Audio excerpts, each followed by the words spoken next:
Bien-aimés de Dieu, je vous salue.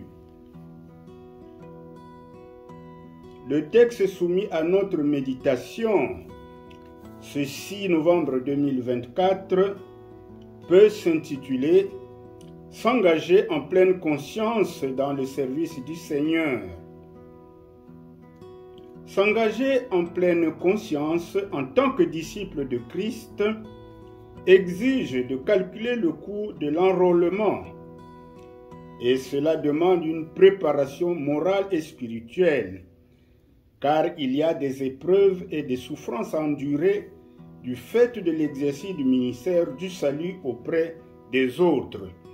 Deux notions vont nous aider à bien comprendre le texte du jour. Le coût de la vie du disciple de Christ et la nécessité de calculer ce coût avant de s'engager. Suivre Jésus implique souvent l'abandon des commodités matérielles. Aussi nombre de chrétiens ont-ils quitté le confort et la chaleur familiale pour mieux suivre Jésus. Non seulement il faut renoncer à ce qu'il y a de plus intime dans sa propre famille, mais aussi à sa propre vie. Car si on aime son existence ici-bas plus que le Seigneur, on perdra sa récompense.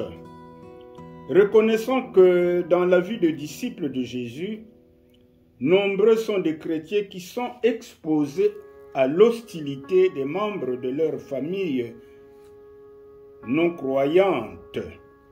C'est pourquoi Jésus ordonne ceci. Préfère-moi encore plus que tu aimes ton père et ta mère. Sinon, tu n'es pas digne d'être mon disciple. Car, quoi qu'il en soit, les membres de la famille peuvent t'abandonner, mais Jésus, lui, reste fidèle. Confère Psaume 27, 10. Notre amour pour Jésus doit être supérieur à celui que nous portons aux parents.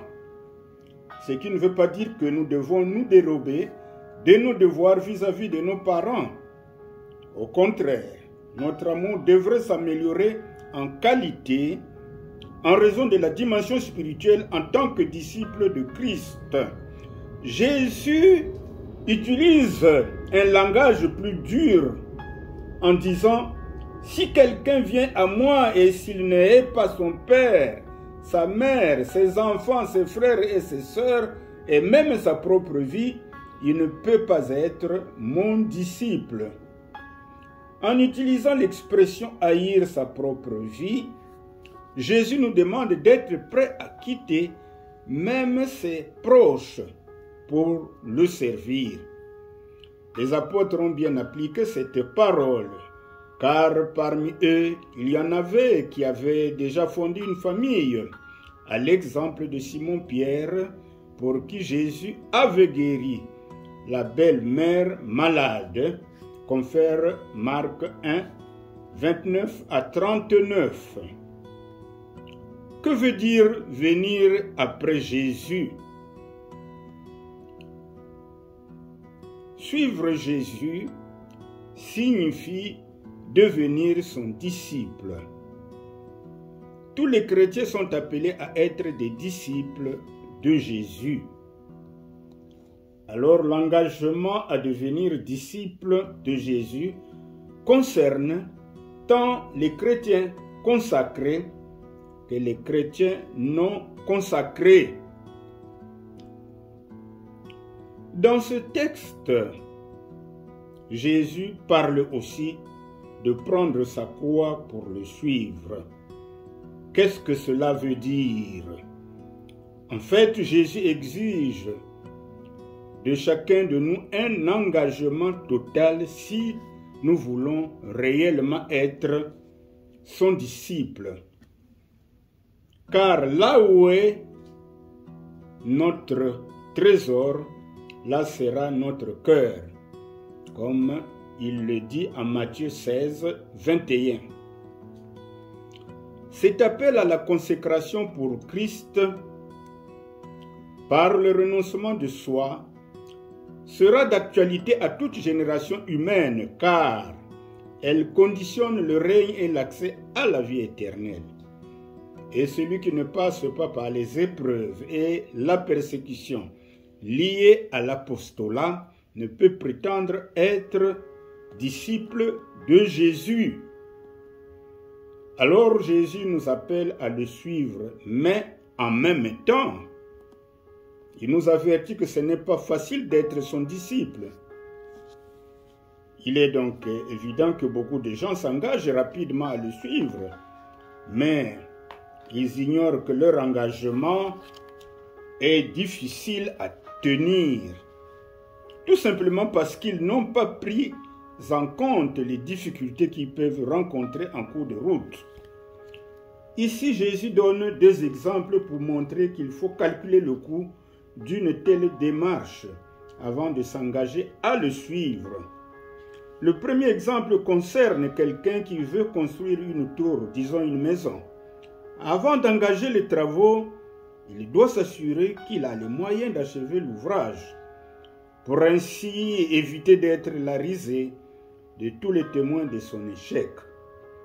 Le second exemple est celui d'un roi qui se prépare à une guerre.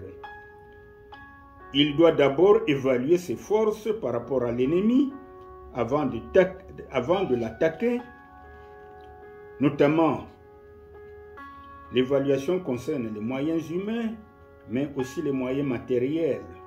Sinon, il vaut mieux ne pas s'engager pour éviter la défaite.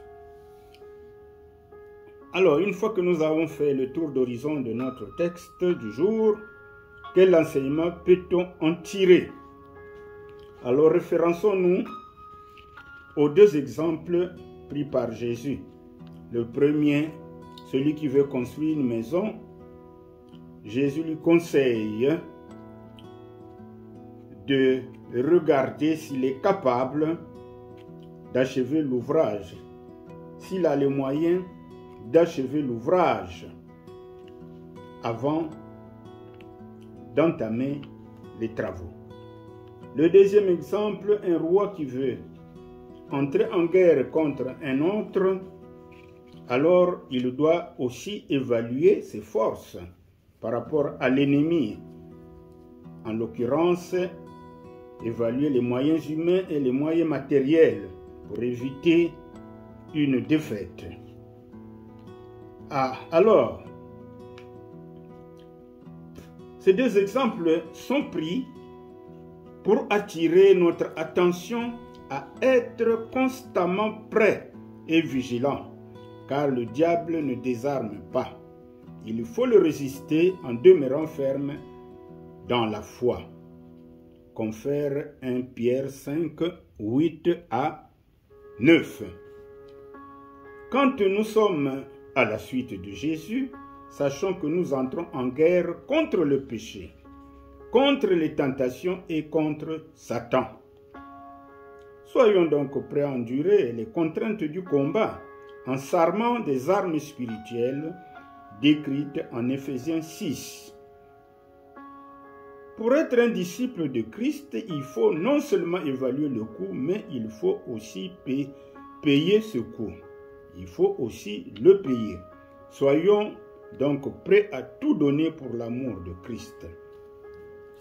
Parfois, c'est au prix de notre santé, c'est au prix de la famille, c'est au prix du confort qu'on aurait dû avoir dans la vie et même au prix de notre vie. Voilà, mes bien-aimés dans le Seigneur, les quelques pistes de méditation que nous avions pu rassembler pour que nous puissions partager avec vous quelques enseignements de ce texte. À vous d'approfondir la réflexion. Que Dieu vous bénisse.